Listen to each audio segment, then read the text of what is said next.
Hey there, everyone. Happy Monday. Thank you for joining me here tonight. My name is Alyssa Thomas from Penguin and Fish, where we make lovely and quirky hand embroidery kits.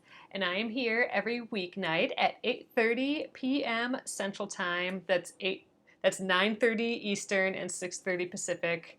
It's a time where we can relax and craft for about an hour, and I work on projects from beginning to end so you can be part of the whole process along the way. So tonight we are starting a new block of the Splendid Sampler 2 quilt along. So this is 100 blocks they all end up being 6.5 inches big. Tonight we are going to start on the connection block. So whoop, right there. It is a foundation paper pieced block. I'm going to try this out on the Kenmore the Kenmore sewing machine that we played around with a little bit last week. I've never used this for real sewing before, so why not jump in with this foundation paper piece block? So I'll show you guys that. And I want to wind the bobbin on this machine as well. I've not done that yet, so we'll see if that works. If not, I'll just grab one of the bobbins that I already have wound, but hopefully it works. We're testing out this machine. All right, I'm gonna flip you guys around and we'll get started tonight. Thanks for joining me. Yep, new block tonight, Jackie. All right, you guys, so this is that Kenmore sewing machine. It is from 1967. I did learn a few more things about it. So I did not heat it up yet. I was going to, this drops the feed dogs and it is totally stuck. So I did get some sewing machine oil, but I got it today, so I didn't have a chance to oil it properly yet, and I need to actually oil. Hello, Mom. I actually need to oil underneath it yet, so I haven't done that. But I thought we could still play around with it. One thing also, we were trying to figure out how to do a zigzag on this machine, and I thought, oh well, I'll just turn the stitch wider, right? It was moving over the needle. But what I discovered, that this particular machine, you need a special cam. And remember, those cams were those plastic little discs that I put on top, and it made those decorative stitches.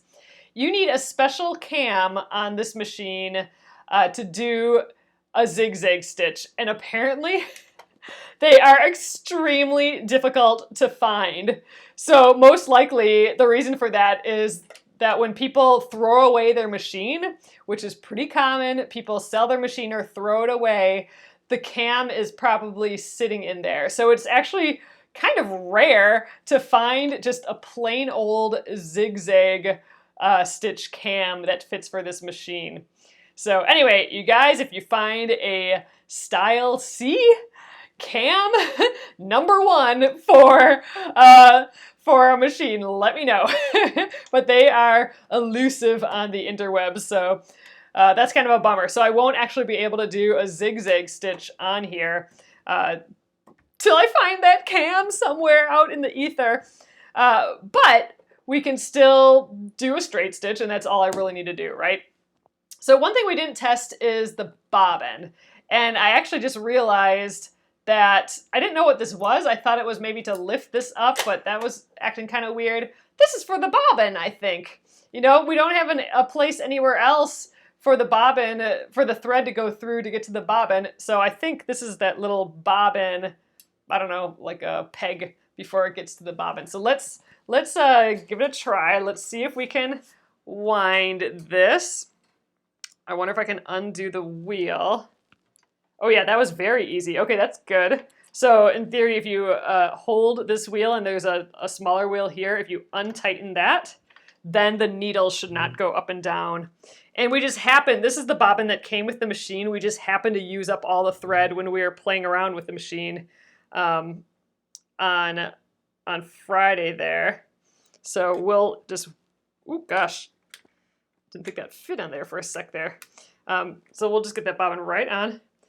Oh, you have to look in your Orphan Singer 301. Oh, so I don't think the singers use the C cams.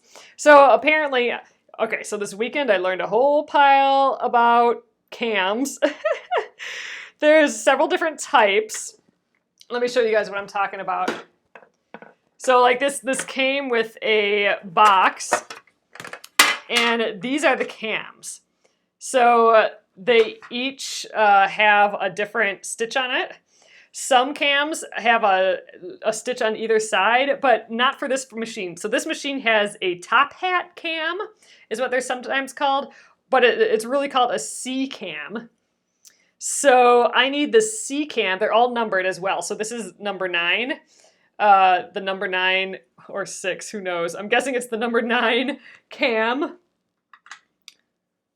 Yeah, it must be the number 9 because the 4 is facing up right there. So this is the number 4 cam, the number 9 cam. They also have another number here to identify them. But the number 1 cam, that's the one that's difficult to find. And the number 1 C cam, so the C cam is the one with the top hat. Number 1 cam is the one that is impossible to find. It like doesn't exist out there. These ones exist. These ones are readily available, and most likely because they come in a box like this. So people are selling this, but they don't realize that there's one more probably stuck in the top of a sewing machine somewhere. Because I think I could keep that zigzag stitch cam in here as long as I have the stitch length to 1. I don't think you'd ever even realize that it's in there. So anyway, don't think I'll be finding one of those anytime soon, which is a bummer. All right, so that was a little tighter than I thought to get over there, to move this over there, but let's just give this a try. Oop. All right, seems to be working. Good.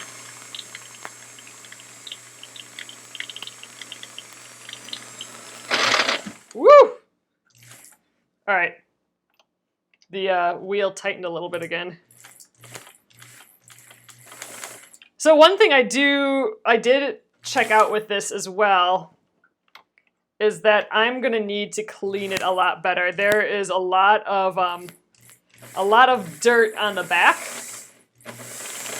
So I think this must have been hanging in a cabinet for years and years and years. It just was really mucky on the other side. You know, someone else, Dawn, mentioned that could they make a number 1 cam with a 3D printer?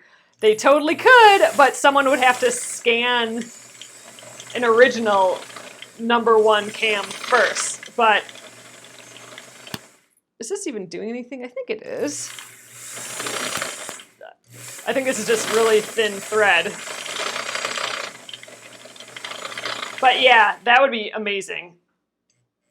Oh, Jennifer, it's a 1997. Let me look at the model.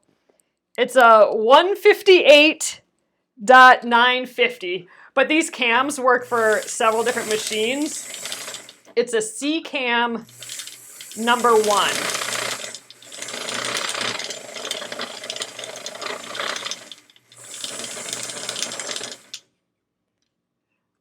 Okay, that's what's happening. This is getting unscrewed. I'm like, this sounds so rattly. I think, there we go. This guy wasn't screwed in all the way. I'm gonna discover all sorts of stuff about this machine.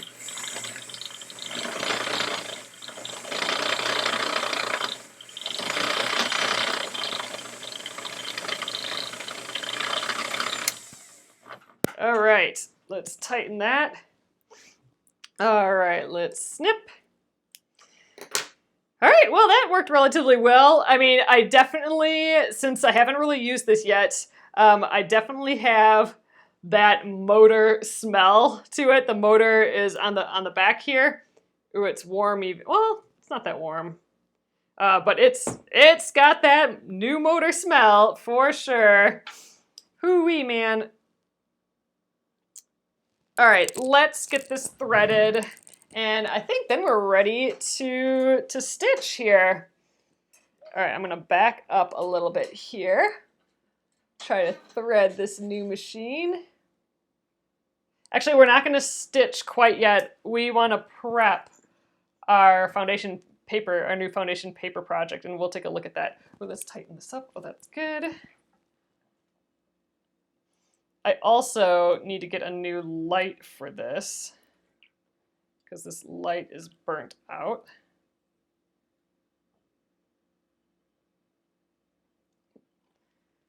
Be placing an order for stuff soon, I suppose. Ooh, gosh, that's a tight fit in there. Oh, Shirley, that's amazing. Yeah, it's pretty rare that #1, and again, it's a C cam. There's a #1 cam in a different style, but it's that C cam that's kind of elusive. So, all right, let's take a look at what we got going on here, though. So I'm all threaded. Oh, I haven't put the bobbin in yet, but we can do that later. I want to get started on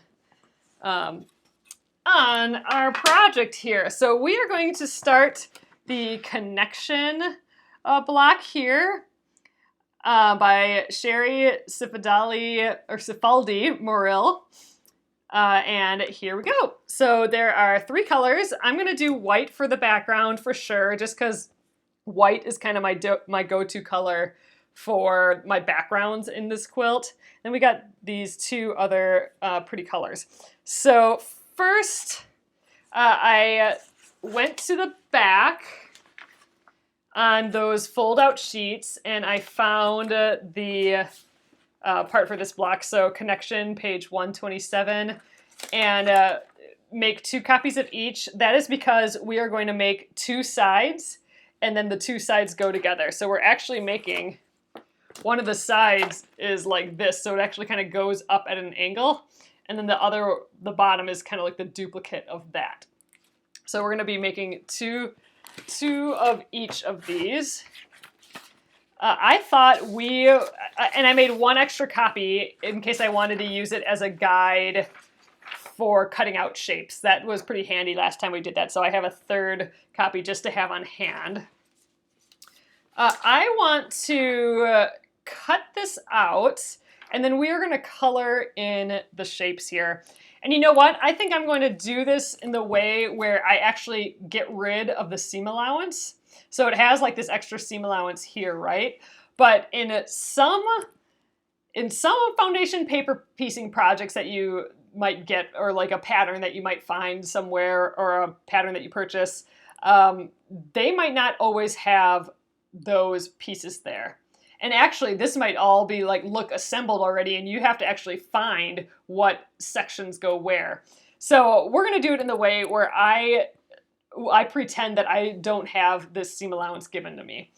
So I'm going to cut this out, and then we'll color it in later. So I like to color in.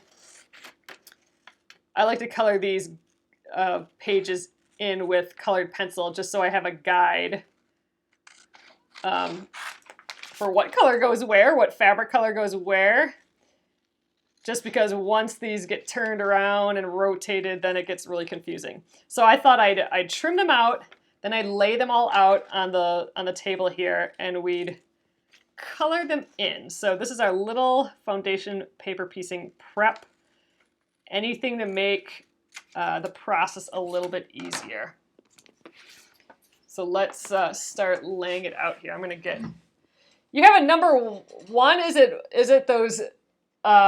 Is it the C cam style, Dawn? Like where it has that little top hat? So I'm getting situated here.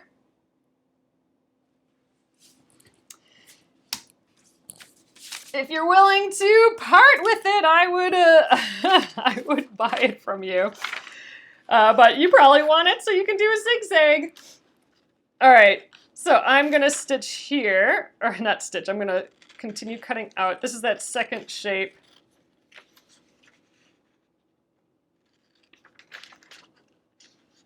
Not sure it's black in color. Why don't you take a photo and plop it up on the Penguin and Fish Crafters group. They do come in a few other colors. I've only seen them in an orange color though. And it has that little top hat. That's the trick of a C-cam.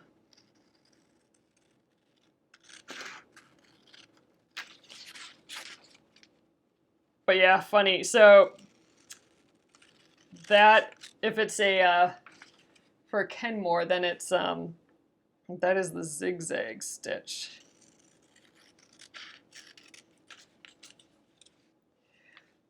Lillian, so I am cutting off the seam just because, or the seam allowance. You know, it can be helpful for this, but for paper piecing, oftentimes you don't have the luxury of having that on. So sometimes you might get a paper piecing project that just looks like this. You know, so it's actually all put together already, right? So you would have to separate it yourself to realize that, okay, this is the A section, so this section has all A's. These pieces have all B's, and these pieces have the C's. So you would have to find those on your own. For this particular project, they do have them pre-separated for us. But here's the deal. With foundation paper piecing, every single piece we do, we are going to give ourselves a generous 1/4 inch seam allowance. So it's my personal feeling that when you see the seam allowance out here, you sometimes forget that you have to do that anyway. I mean, maybe that's just silly, but I like the idea that I'm always doing a generous 1/4 inch seam allowance, so I don't actually need to be told that with it drawn out here. And I actually like seeing the piece all together like this. I think it's a little bit easier. We have done it both ways before. So I suppose I could leave these as is so we can do it both ways. It's really the same process. The reason I like this is because I can put the whole piece together and see, and I don't have these big seam allowances in the way. I think I'm actually going to just keep continuing here. By cutting this out first, it's going to just help me color it in.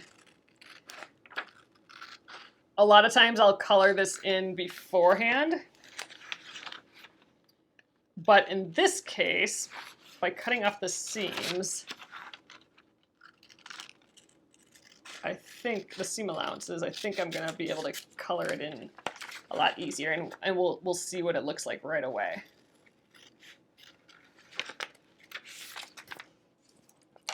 This will all make sense once we get sewing here.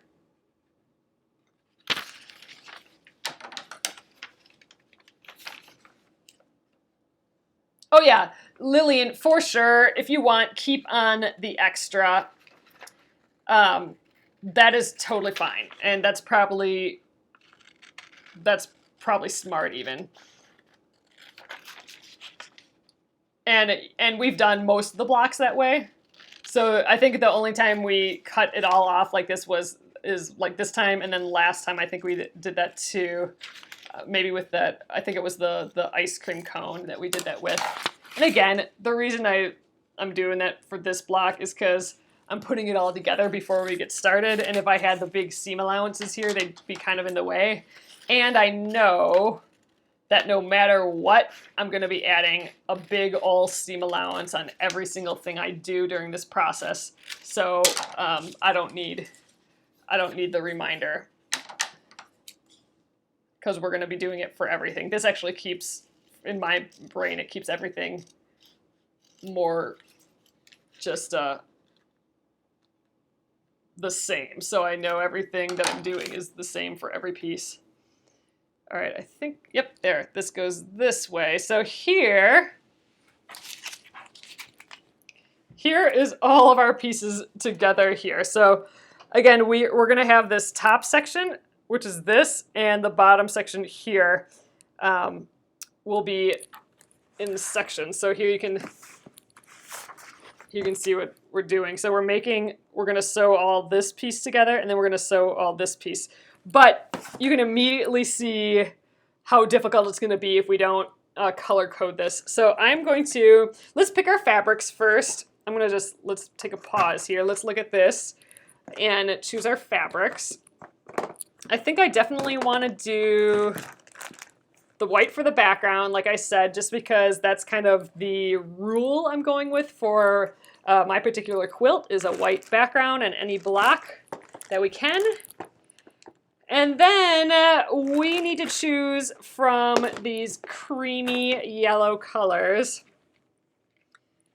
And you know what? We have some new ones like this batik, so why don't we play with this again? How about we do, I mean, these are all very bold. The blue's very bold and the yellow's or the red's very bold. So we could do two of like our darkest ones. We could do that.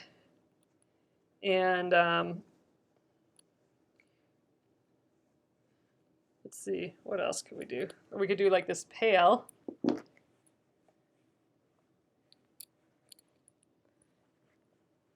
It does kind of look nautical. I think it looks nautical just because of the colors there. Oh, but it kind of looks almost like could be like a flag or something. Oh, here, this color is kind of different. I want something that feels different than that. You know, we could just do the stars again, but our pieces might be too small to see the stars. Oh, here, this is kind of what I was looking for. This brown, which just feels different than the yellow. I don't know. That's kind of pretty.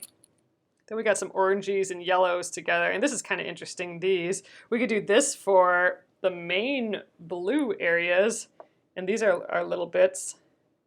I kind of like it the other way. I kind of like this for the big area, and then these for like our little starbursts. I think we're gonna go with that. Let's do this. These kind of oranges look pretty together. All right, that's the plan. So that's the other kind of rule for my quilt is I need to have a white background whenever I can. And then I'm using these creamy yellows and tans. And the only time I veer from that is like every 5 blocks or so. And that was the octopus block that we did last week. That was kind of my number 5 block. So that was my 45th block. So this is block 46. So we're back to the creams. All right, so I'm going to color code this now. Back to here. I want to color code all these pieces because this is already difficult. You know, you turn this and you're not going to know just by looking at it what color goes where. So let's just decide. So I have my colored pencils here. So let's see. I'm going to grab, actually this yellow looks an awful lot like this. And this, let's just, since this is kind of, it's still orangey, but it's a little, I'm going to just make it pink for my color, just to offset it. This I think feels a lot orangier than this. I don't know. As long as we remember what goes with what, and we can actually cut a swatch and color code that too if we want. But I'm going to just color, like this is going to, all of a sudden, you're going to see the design just happen all of a sudden, which is cool. But definitely one of the reasons that I color code all my pieces to start out. There we go. Already it just, you can see the designs. All right, and then all of these little bits.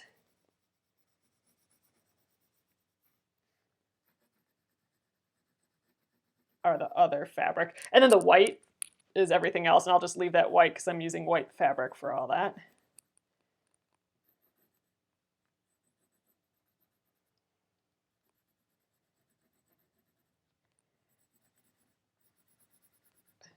But there we go. All of a sudden, you can see it, right? I definitely recommend doing this. You don't really want to skip it because you'll get confused, or, you know, if you're me, you'd get confused super duper quickly with these pieces. So, all right, you guys, we are kind of ready to get going on this already. So let's take a look at what we got going on here. So again, remember we made 2 copies. So we have this piece here, this section here we'll do, and then we have this section up here. as well. So, and if we rotate it, it's actually the same thing, right? We just made 2 copies of it. So the nice thing is that we can make these at the same time because the pieces are the same, right? That segment's the same as this. So when we look at our segments, it's actually divided into 3 parts. So we've already cut that off or cut them apart. And you'll see on it, you'll know the sections because of the letters on it. So you can see this has some numbers on, but it has the letter A on all these numbers. So this is the A section. And then here we have the B section here. Oh my gosh, Don, I'm gonna have to check it out. I'll check it out right after this. And then here is the C section.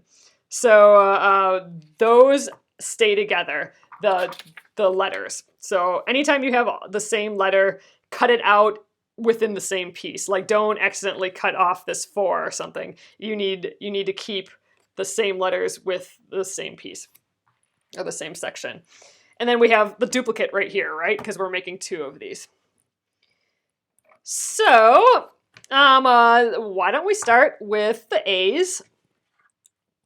So we'll say, and you know, at this point, I'm going to do each of these sections together. So we'll just stack them like that. There are a few things we may want to cut together, like this A4 and this C4 piece look awfully similar. I think they're a little bit different sizes, but this A5 and C5, and actually these pieces all look close to the same as well. So we could actually cut a whole pile of these pieces at once just to speed up our process. So I think we might do that. Yeah, a lot of these look the same. So we'll just start one at a time though. All right, so let's take a look at this. Here's our first section that we'll do. It's the A section. Okay, so now after the A's, you'll see numbers. You know, this one has a 5, 2, 4. That is the order that you go in, and you don't want to veer from that. So we have A1. This will be our first piece that we do. Then we do the A2 piece, A3, A4, and A5. So that is the order that we'll go in. So the A1 piece is our first piece, and this is actually the same size as, or it looks like the same size as all of our other like little pink colored in pieces. So we'll actually cut a whole pile of them at once. All right, so here's our fabric. I'm gonna need to scooch my stuff out of the way because we need the iron.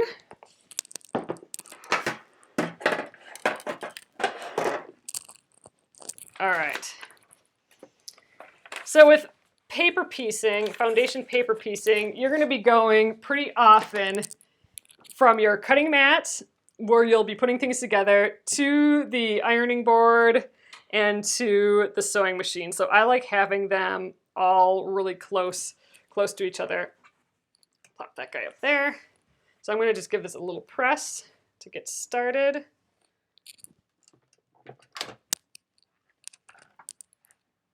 And we will trim off what we need for this piece, but we'll do all 6 right away just because they're all about the same size. And why not? Then we can get this fabric out of the way too, which is always nice. All right, that'll probably do. Okay, so we need, when we're looking for fabric, we need a piece that's as big as the piece that we're working on. In this case, it's the A1 piece. We need it as big as that, plus a pretty good generous seam allowance around. I go quite a bit larger than a 1/4 inch. I go maybe not quite a 1/2 inch, but I do a pretty large chunk just to be safe.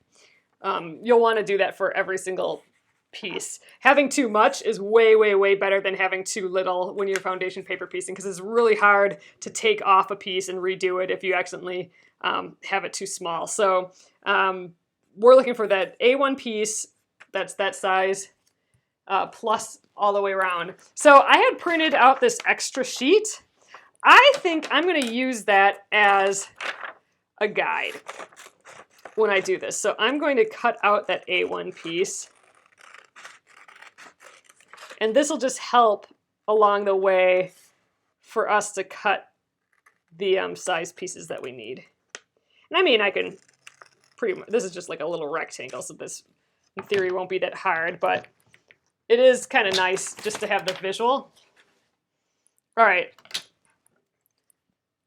So another thing you want to do is when you're foundation paper piecing, one thing to know is that the side with the letters, or the side with all the writing on, that is the wrong side.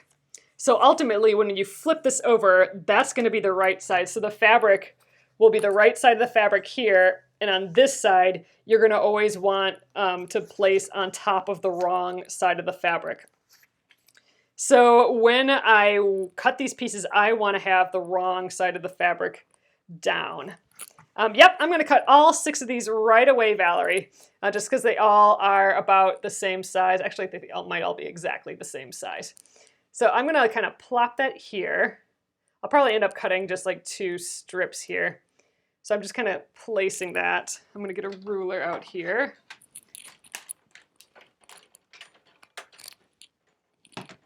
And I'll get the cutting glove on too. I'm trying to get used to the cutting glove. This is like, should protect my hand if I slice it. So let's just clean up this edge.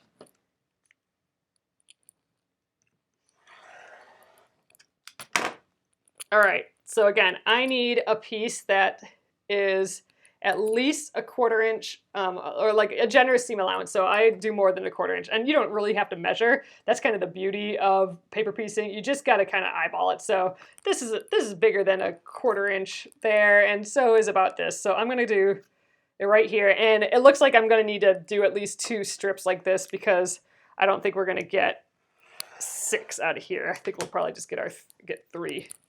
So let's do another one. That's looking pretty good.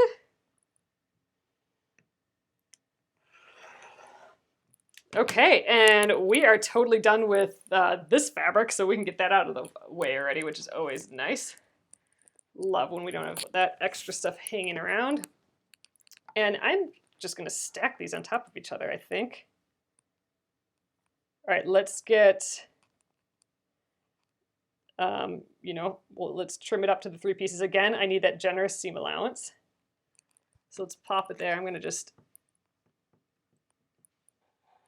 cut freehand. So there we go. Here's 2 pieces. And these are pretty big pieces, but again, I like being a little extra wide in my paper piecing pieces, just to be on the safe side always. Okay, so we are done cutting actually all of our those pink pieces. I'm gonna just take the one for now. Okay, and I don't need my guide anymore either because we're through with that.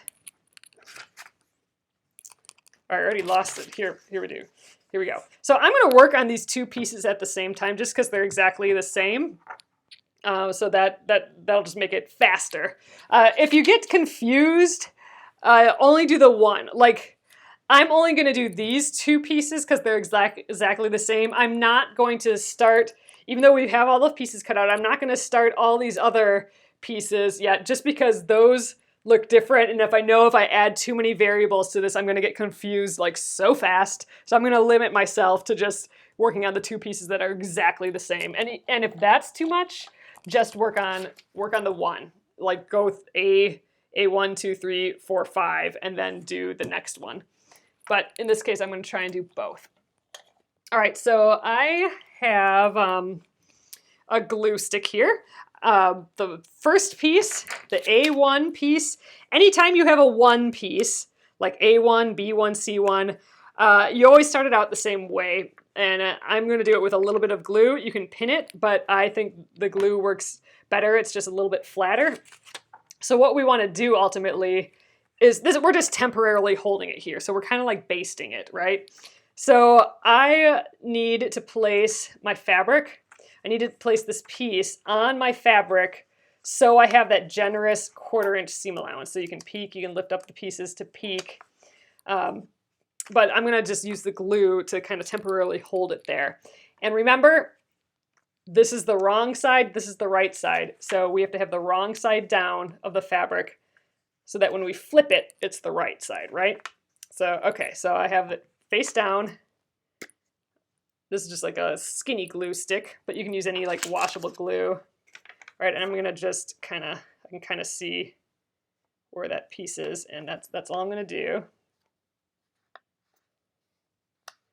All right, we got our generous seam allowance all the way around. And that's that. A1 is complete. That is it. That is all you do for the first piece on all these. So you can use like any other glue stick as well. This is, you know, a more normal size glue stick. Let's see, I can kind of see the shape through there. Put a little gob on. Face down, and get that generous seam allowance. Yep, we're centered in there. There. So our A1 pieces are now totally complete. That's all we need to do for the A1 piece, if you can believe it. So I'm going to put the glue away, and we'll start on the A2 pieces. So question, Splendid Sampler 2 foundation paper piecing patterns give sizes of pieces to cut. Oh, so you can do that. So Leslie is saying that in the instructions, and I can show you guys that. Sometimes I do this and sometimes I don't. Maybe we could have done that this time. So right here, it's actually showing, you know, rectangular measurements for everything. So you really could pre-cut all your pieces. So you could do that if you want. For me, what I like the most about foundation paper piecing is that I don't have to worry about perfectly cut pieces. We can just cut generally about how big we need, as long as it's the size of our piece plus a big old generous seam allowance. Like for this piece, I could just cut a circle if I really wanted to. Through the process of foundation paper piecing, you are still going to end up with the most perfect seam allowances ever, even though you've started with a blob. So I like the fact that I don't have to measure a pile of fabric beforehand. So I usually don't. Even though you could, and then you'd have all your pieces ready to go and they'd look pretty and everything, but meh, I like doing it this way. So it's either or. You could cut them out beforehand, or you could do it this way. And you know, we are still cutting out quite a few at once if they're similar. And you know, I even used a ruler for those. I don't always do that. But anyway, let's take a look at our next guy on deck here. So we did A1. So that's completely done. It's stuck on there. So what's next is A2. So we're going in order by the numbers now, right? So we're sticking with the same letter and then doing the next number, and that's this A2 piece.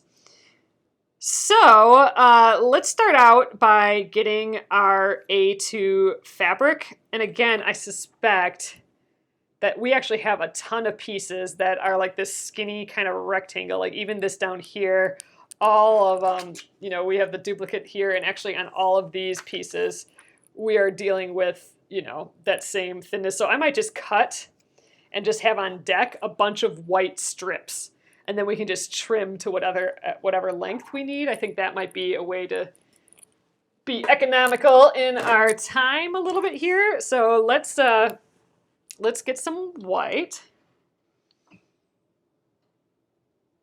Yes, Gretchen, I'm so with you. So Gretchen says she likes to make her fabric cuts bigger just because she feels more secure for the coverage, if that makes sense. Yes, so as we move along with this, it'll become clear why we want the bigger pieces, because if we are just, when we place the next piece, if we are a hair off one way or the other, or if we're just a little bit off, then we might actually miss our area. Like our piece might not actually end up covering the area that we needed to with the seam allowance. And then it's a big bummer, because then you have to, after you've stitched, take out the fabric, and it can be a mess. So I like just, like Gretchen says, having extra coverage just in case you need it in place.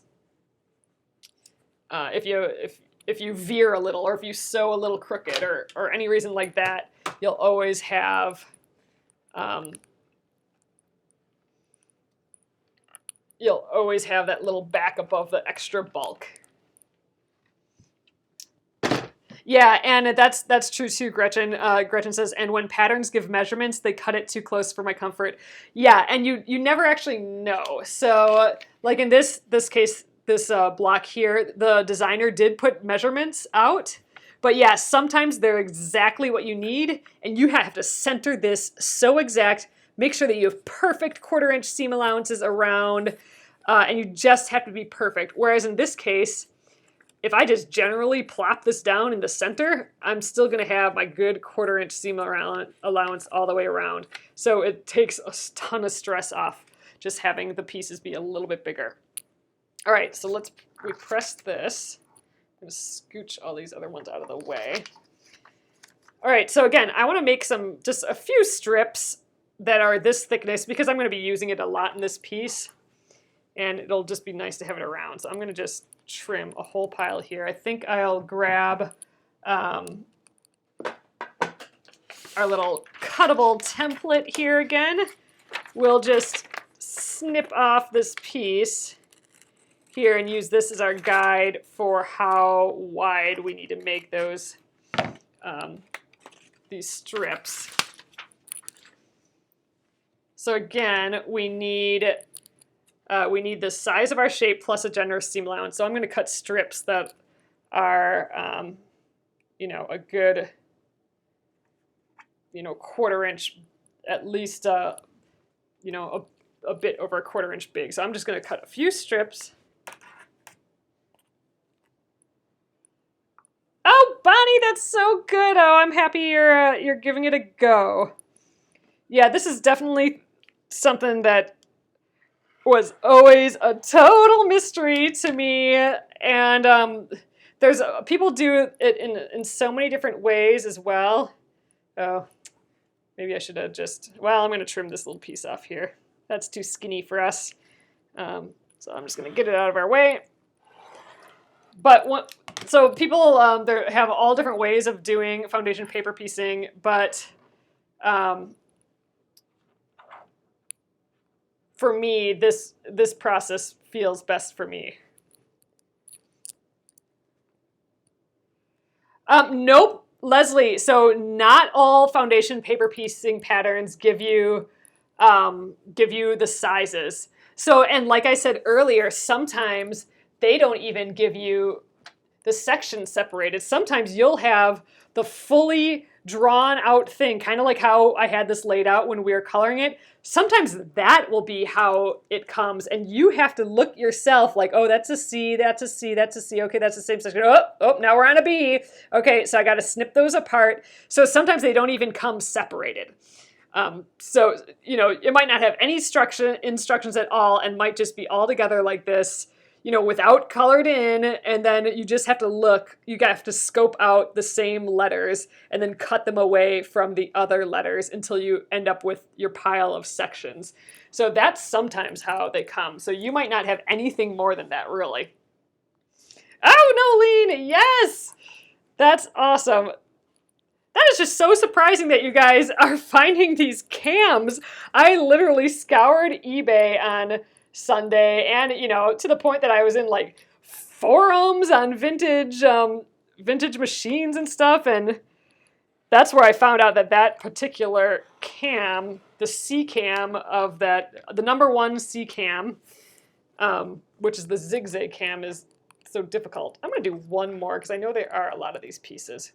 So again, all I'm doing now is prepping. I only really needed to cut a piece for this, but the rest of this project seems like it has a lot of pieces that are this wide. So I'm just pre-cutting us some strips so we don't have to worry about that later.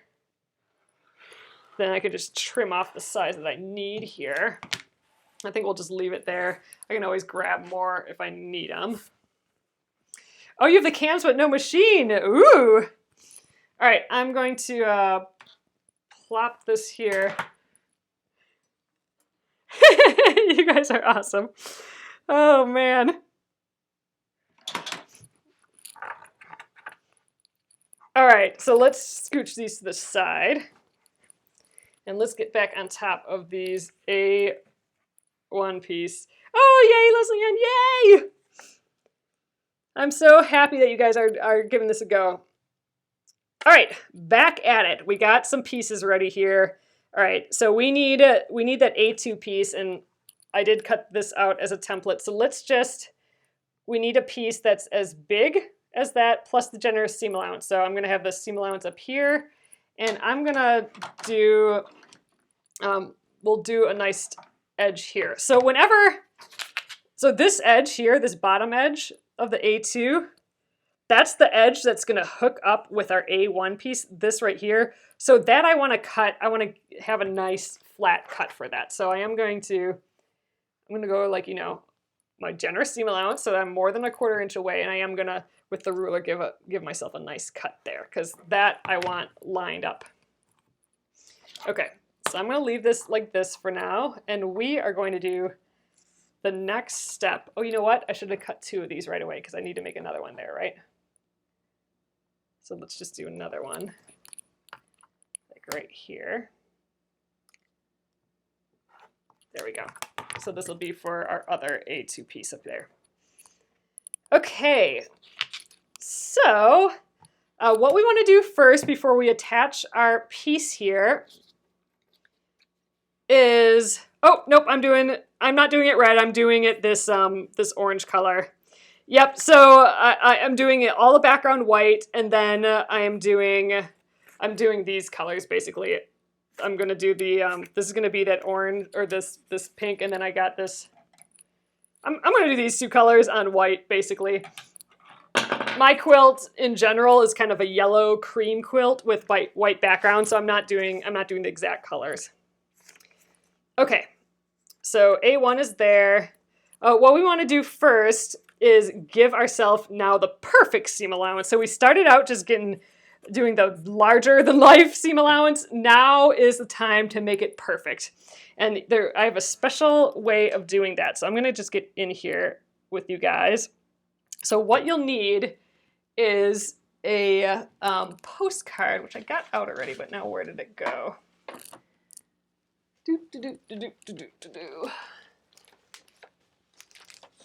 All right, you guys. I cannot find my postcards, but I did have I do have this. Oh, here's one. All right, not quite a postcard, but you want like a piece of paper that is thick like a postcard, so like a manila folder would work. You want something with, you know, like a sharp, thin edge, but that's still kind of stiff, like stiffer than a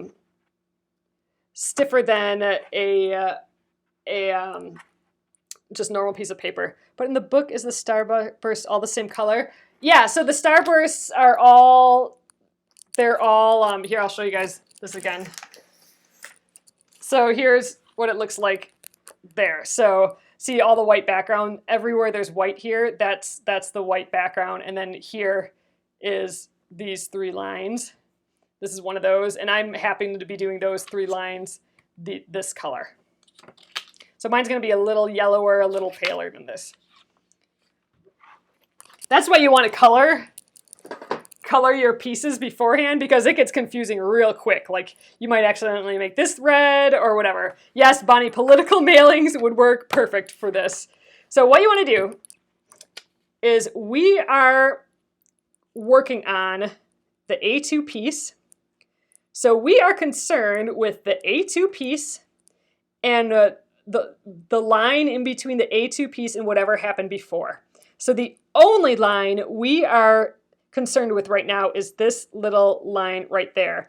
You know, there's lines here, lines here. We don't care about those at all. We're only concerned with what came before A2. So that is A1. A5 comes after, A4 comes after, A3. So we're gonna just pretend none of that even exists. We're only concerned with the piece we're working on now and what came before. So that happens to be this line right there. So with our postcard, we are going to cover up what came before and put the edge of our postcard on the edge of that line. So remember, don't worry about anything that came after. You're going to pretend those don't even exist.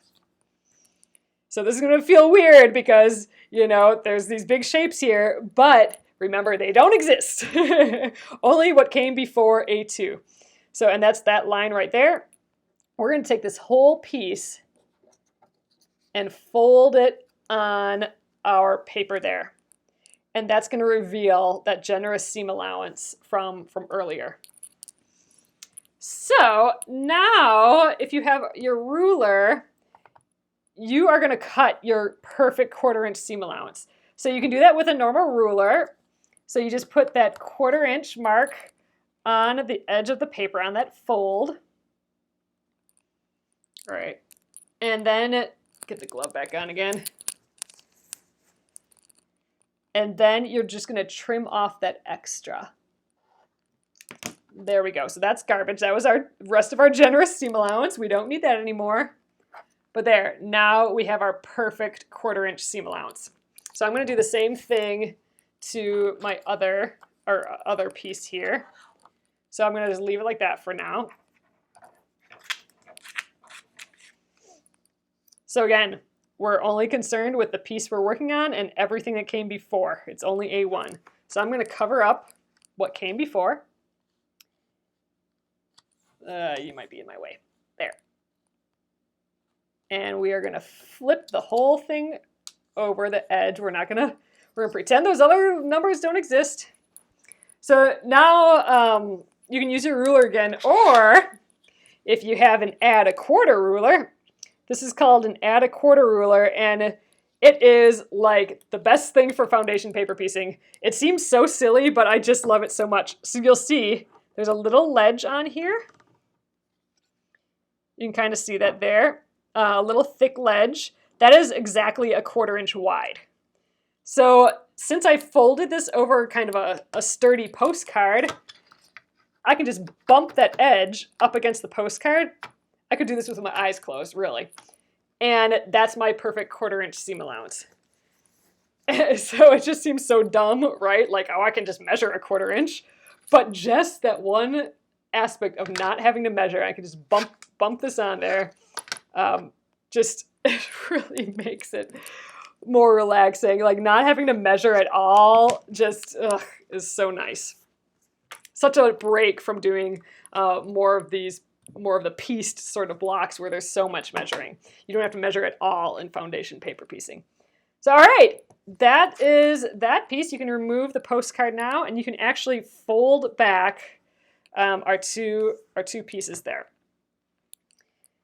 So now what comes next is we are going to match up the A2 piece to that seam allowance on the A1 piece.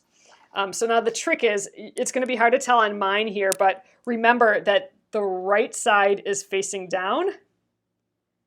The wrong side is up right now. That's hard to tell on mine because I have a white solid, so I actually have to physically remember that, okay, this part is down, this part is up. So all we're going to do is that edge that we cut nice, that's the edge that's going to line up with this seam allowance. So all we're going to do is put right sides together and match those edges. So remember, this is the right side. So I'm going to put the right sides together. I can move that. And we're going to match up that perfect edge that we just cut right there with that edge that it matches to, right? It matches to this little edge here. And we are ready to sew those two pieces together. One thing I like to do, I mean, I think we'll get it just fine with this, but one thing I do like to do is test sew. That's going to be especially important when we're having these big, weird oblong shapes, because the crazier the shape, the weirder it is to picture how it goes. Rectangles like this are pretty easy, but still, I'm going to pretend sew along our line. So we're still concerned with the line in between the one that we're currently working on, A2, and what came before. So this is still that line that we folded on there. So, okay, I put a pin right through that line. That's me pretend sewing. So I'm gonna pretend press right now. So let's pretend press by just finger pressing this upward against our line there. And now, to know if you've placed your fabric right, you should it should cover that piece that we're working on, plus have the generous seam allowance. And obviously, you know, we got a pretty good generous seam allowance there. We still have more than a 1/4 inch on this side, it looks like, and we definitely have more than a 1/4 inch there. So our piece is in totally the right spot. So this is ready to sew. After you've done your test, you are ready to sew. You can fold your piece back. Let's do this guy while we're at it. So again, if this is the right side, and this is the side that we're matching with our cut edge, we want to put the right sides together.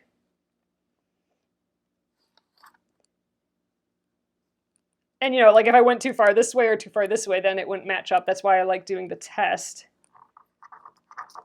So let's flip that around, get another pin, our pretend sewing, and our pretend pressing.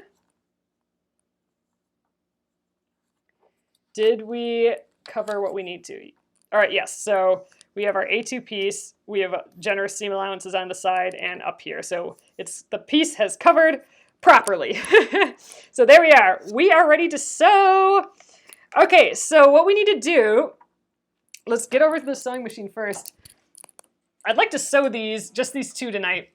So we're going to stay a little longer. This should only take a couple minutes, but there's a few things we need to know. First of all, I need to get my bobbin in here. My fresh new bobbin, looking good.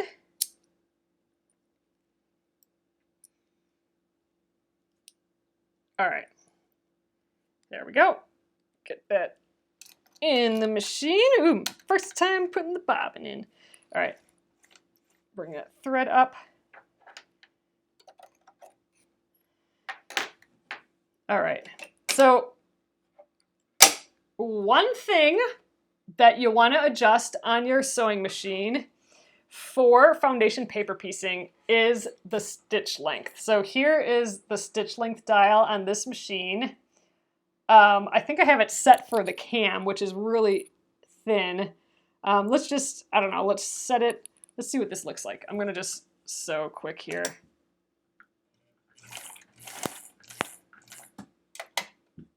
I don't know this machine very well yet, so let's just check it out. I guess I didn't really test the tension after changing the bobbin either. But oh yeah, so this is way too close together. You do want your stitches closer together than normal. But not like this close. You want it closer together than your normal stitch length, because then it'll poke more holes in your paper. And those holes, the more holes, the easier it will be to tear away the paper later. So right now I'm just doing a test of this machine. I haven't used this machine for this yet. Gosh, I'm not even used to the pedal. It's just kind of interesting. I'm excited. We're learning a new machine. All right, see, so this stitch length is a bit longer. I think we can do a little bit smaller stitch length for foundation paper piecing. So I'm gonna just dial this up a notch. Okay, and let's see what that looks like. Getting prepped here.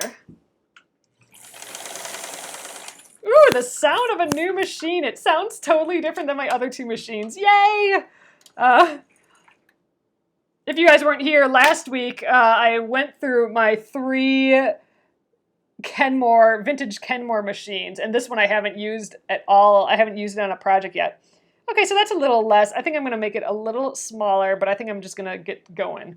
So a smaller stitch length than usual, and that again is to put more perforations in our paper when we sew. Okay. So here's the deal. I'll get my little stiletto out here. I only want to sew on that line. So again, we're still concerned about that line in between the piece we're working on and what came before. So we're still just on this line here. And I only want to stitch right up until it goes into a different area here. So I'm only going to stitch from here to here. And I'm going to put a little back tack on both sides. So that's when you go forward and backwards and then forward again. That kind of locks the stitch in place. Some people go into the next piece a little bit, but I find that it's easier just to start and stop right on the edge. So the only time I'm not going to do that is if it goes into like the ether here, into the seam allowance. If it goes into there, I'm going to go over the edge a little bit. But for right now, this piece, it hits the A4 piece, it hits the A5 piece. I'm only going to go on that line. So I'm going to remove my pin right now. Scooch this up. Ooh, I definitely am going to want to get a new light bulb for this. That'll make it easier. So, all right, I'm going to start my stitching. All right, and then I'm going to hit reverse for a stitch and then forward. And I'm going directly on that line. So again, I don't even have to worry about a 1/4 inch seam allowance when I stitch. I just follow the line. It's like coloring and staying, you know, within the line. It's just free from measuring foundation paper piecing. All right, so there we are. Easy as that. All right, I'm going to snip it off here, and I'm going to immediately snip the little threads off because I don't want to get that all tangled up later. Uh-oh, you guys. All right, already making a mistake here. Look, I sewed in the paper there, so let's, oh man, seam ripper. I haven't had to do a seam ripper in a while. It must be getting late, right? This is what I want to avoid with foundation paper piecing, because now I'm putting a ton of perforations in this paper. Grrr. Okay, not happy about this.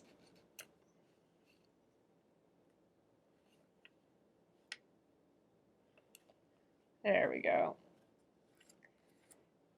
Boo! All right, let's do that again. At least it wasn't a huge piece. And luckily we're gonna sew other pieces on this quick, so it's not gonna fall apart. But if you do that too many times, your paper will starting to rip apart, and then you'll need to tape it together. All right, we're gonna just deal. I wonder if I caught the edge here when I tipped it over. Let's give that a try again. I don't think my piece moved at all, so I'm not going to retest it. But boo, that is not what you want to have happen on foundation paper piecing, because you do not want your paper to rip if you can help it. But yeah, if you're worried about that, throw a piece of tape on there, just on top before all your pieces come apart. Hopefully we did a little bit better. Okay, there we go. That's how we're supposed to be looking here. So let's snip these ends off. I went a little bit into the other block, but that's not going to be the end of the world. Snip them off on this side too. All right, let's just let's do that with the other one quick, and then we'll go to the next step. I want to finish these A2 pieces tonight, and there's one more step after this. So I remove the needle, or the pin, let's get down in here. Don't want my pieces to move.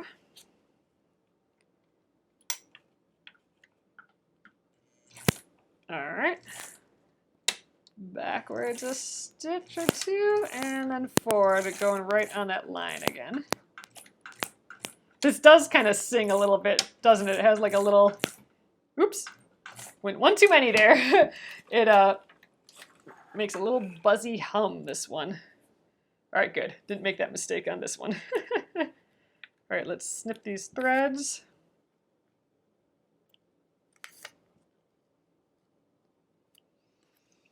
Okay, there we are. We're just stitched right where that line is. So I didn't stitch, all the way to the end here. So one last step to these fellers. Let's jump over to the iron.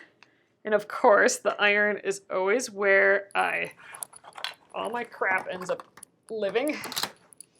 All right. Oh, yes, like a hummingbird, for sure. All right, so what we want to do now is first we want to finger press this back. So one thing, you never want to iron on the side with all your numbers and stuff, because that ink will get on your iron. So you always want to put that side down. But I want to first press where our stitching is, and then I want to extend that finger press to the edge. Because remember, we didn't sew all of this down. So you're going to want to finger press it first. Otherwise, you want this the same fold as what the stitching is on. So after that, now we're going to press that seam.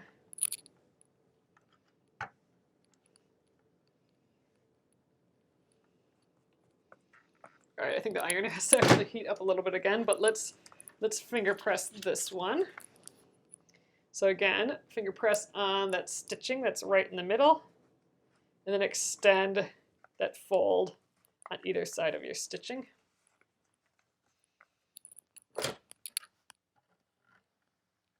And then with the number side down, we're pressing this open. Do this one again.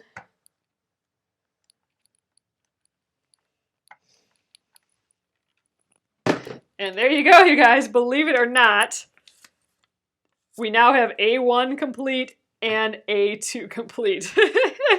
It's a crazy looking blob, but it will all come together perfectly. And actually at this point, you can pull that little glue bit up. We don't need it to stick anymore because now we're attached with some sewing.